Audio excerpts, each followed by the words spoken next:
Democratic Governor Tony Evers on the clock tonight. The governor has until Tuesday to decide whether to sign or veto his legislative maps passed just yesterday. 12 News political director Matt Smith tonight on the fallout and the impact.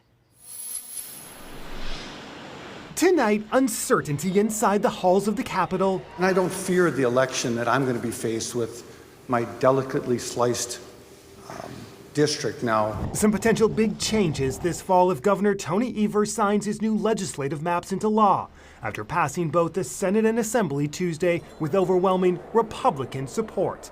Are the governor's maps better for Democrats than the current maps in place right now?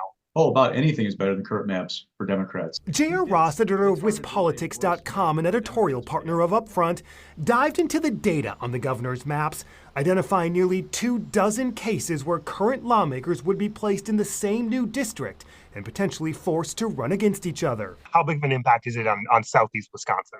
The governor's maps obviously looked at what's going on in the suburbs and said, okay, we can do better here as Democrats. Like this example in Wauwatosa and Elm Grove, putting Democratic Representative Robin Vining and Republican Tom Mikulski from Elm Grove in the same new district that would lean nearly 60% Democrat. In Milwaukee, Democrat Daniel Reamer would be in the same district as Republican Bob Donovan in a new district that would also lean 60% Democrat. Donovan has said he would move to run in a different seat if this map takes effect. So it's hard to figure out just yet the exact impact. This tonight as advocates for new maps push for the governor to sign his maps into law. This last 24 hours has been a whirlwind of emotions. And at this point, you are urging the governor to sign this legislation.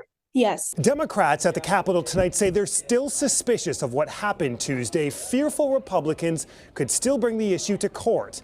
The governor told us he would sign the maps into law if passed by the legislature. His spokesperson overnight saying his position hasn't changed. In the newsroom, I'm Matt Smith, WISN 12 News. Right now in the 12 News app, Matt's report on why Republicans are now backing the Democratic governor's maps.